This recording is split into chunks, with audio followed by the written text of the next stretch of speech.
The transatlantic slave trade.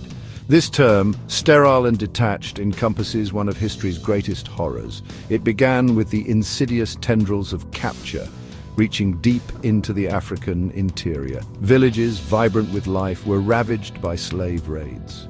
Families torn asunder, never to be reunited. The transatlantic slave trade was not just a series of isolated events, but a systematic and brutal process that spanned centuries. It involved the forced migration of millions of Africans who were uprooted from their homes and thrust into a world of unimaginable suffering. The initial capture was just the beginning of a long and harrowing journey. The capture itself was a violent and chaotic event. Slavers would storm into villages, often in the dead of night, setting fire to homes and causing widespread panic. The air would be filled with the sounds of screams and the crackling of burning thatch. Those who tried to flee were quickly hunted down, and those who resisted were met with brutal force. Entire communities were decimated in a matter of hours. The young and able-bodied were targeted, while the elderly and very young were often left behind, their fates sealed by the loss of their protectors. The captives were bound together, their wrists and ankles shackled, and forced to march to the coast. The emotional toll was immense. Families were torn apart, with parents separated from their children, siblings from each other. The bonds of kinship and community, which had been the bedrock of their lives, were shattered in an instant. The captives were now at the mercy of their captors, their futures uncertain and bleak. Men, women, and children, shackled and bound, began the long, arduous journey to the coast. This forced march, often spanning hundreds of miles, was fraught with peril. The captives were driven relentlessly, with little regard for their well-being. The journey was a test of endurance, both physical and mental. The terrain was unforgiving, with captives having to navigate dense forests, treacherous rivers, and arid plains. The scorching sun beat down mercilessly, and the nights brought little relief. Hunger gnawed at empty stomachs, and thirst parched their throats.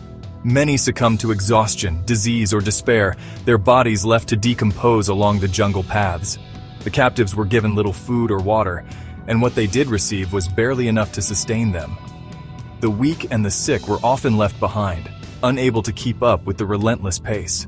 Those who fell were not given the dignity of a proper burial.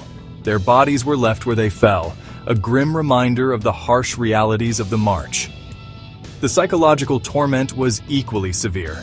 The captives were constantly reminded of their powerlessness, their fates entirely in the hands of their captors. They were no longer individuals, no longer sons, daughters, mothers, fathers. In the eyes of their captors, they were commodities, destined for the auction block, their humanity stripped away with each passing mile. Many succumbed to exhaustion, disease, or despair, their bodies left to decompose along the jungle paths. Those who survived this initial ordeal faced a grim reality. They were no longer individuals, no longer sons, daughters, mothers, fathers. In the eyes of their captors, they were commodities, destined for the auction block, their humanity stripped away with each passing mile. Those who survived this initial ordeal faced a grim reality. They were no longer individuals, no longer sons, daughters, mothers, fathers. In the eyes of their captors, they were commodities, destined for the auction block, their humanity stripped away with each passing mile. They were no longer individuals, no longer sons, daughters, mothers, fathers. In the eyes of their captors, they were commodities, destined for the auction block, their humanity stripped away with each passing mile. In the eyes of their captors, they were commodities, destined for the auction block, their humanity stripped away with each passing mile. The African coast, once a symbol of vibrant trade and cultural exchange, transformed into a landscape of despair. For centuries, these shores bustled with the sounds of merchants, fishermen, and families.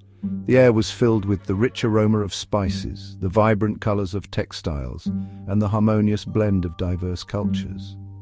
However, this thriving scene was shattered by the arrival of European colonizers, who saw in these lands not the beauty of its people and culture, but an opportunity for exploitation and profit.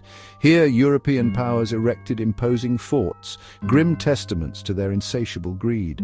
These fortresses, with their thick walls and strategic locations, were designed to dominate and control.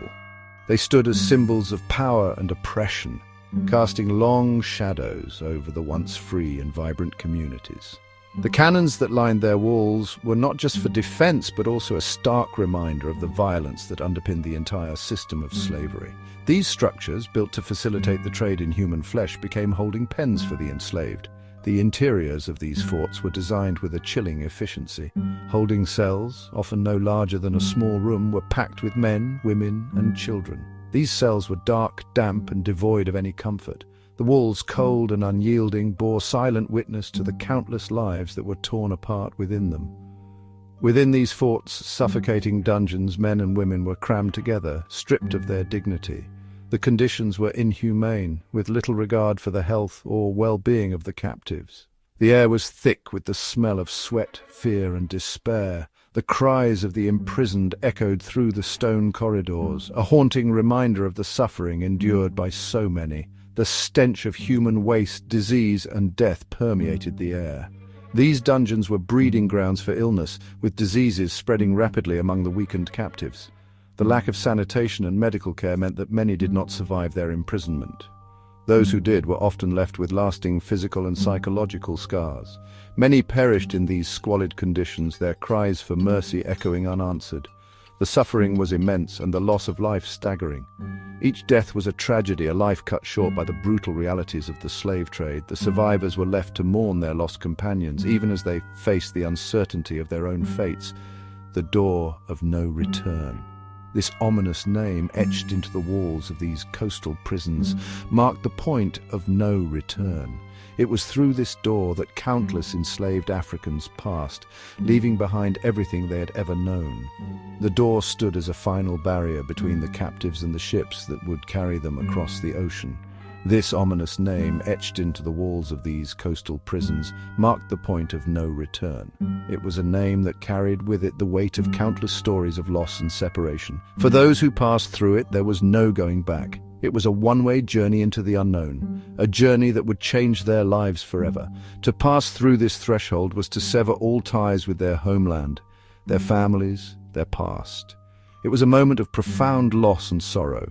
The captives knew that they were leaving behind not just their homes, but their identities, their cultures, and their histories. The emotional weight of this departure was immense as they stepped into an uncertain future. It signified the beginning of a perilous journey across the Atlantic, a journey into the unknown abyss of chattel slavery. The ocean, vast and unforgiving, was a barrier that separated them from their past lives. The ships that carried them were overcrowded and unsanitary, with conditions that were barely survivable. The journey was long and arduous, with many not surviving the crossing. For those who did, the end of the journey marked the beginning of a new chapter of suffering and exploitation in the Americas. The Middle Passage, a term that encapsulates one of the darkest chapters in human history. It refers to the harrowing journey endured by enslaved Africans as they were forcibly transported across the Atlantic Ocean to the Americas. This voyage was a crucial part of the Transatlantic slave trade, a brutal system that dehumanized millions and left an indelible mark on history. These three words evoke the unimaginable horrors endured by millions aboard slave ships. The conditions were beyond appalling. Men, women, and children were crammed into the ship's hold with barely enough room to move or breathe. They were shackled together, treated not as human beings but as mere cargo to be transported and sold. Crammed into the ship's hold, treated like cargo, the enslaved were subjected to conditions that defied human decency. The space was so tight that they could not even sit up straight. The air was thick with the stench of sweat, vomit, and excrement. The heat was unbearable, and the lack of ventilation made it difficult to breathe. Chained together, unable to move, we lay in our own filth. The chains cut into our flesh, causing sores and infections. The constant motion of the ship made us seasick, and there was no relief from the nausea. We were given barely enough food and water to survive, and many of us fell ill from malnutrition and dehydration. The air, thick with the stench of vomit, excrement, and disease, was barely breathable. The filth and squalor were unimaginable. We were forced to relieve ourselves where we lay, and the waste accumulated around us. The smell was overpowering, and the conditions were ripe for the spread of disease. Sickness, particularly dysentery, swept through the hold, claiming countless lives. The lack of sanitation and the close quarters made it easy for diseases to spread. Dysentery, smallpox, and other illnesses took a heavy toll on us. Many of us did not survive the journey, and our bodies were simply thrown overboard. Yet even in the face of such unimaginable suffering, the human spirit endured. We found ways to resist, to hold on to our humanity. We sang songs, whispered stories of our homeland, and supported each other as best we could. These small acts of defiance gave us hope and strength. Acts of resistance, both subtle and overt, flickered like embers in the darkness. Some of us refused to eat, others planned revolts. We found ways to communicate and organize, despite the constant surveillance and brutality of the crew. These acts of defiance were a testament to our resilience and our refusal to be broken. Whispered stories and songs of our homeland kept hope alive. We spoke of our families, our villages, and our traditions. These memories were a lifeline, a connection to a world that had been brutally torn away from us. They reminded us of who we were and gave us the strength to endure. Some chose death over a life in chains, leaping from the ship's railings into the unforgiving sea. The thought of enduring a lifetime of slavery was too much to bear for some. They chose to end their suffering on their own terms, finding freedom in the depths of the ocean.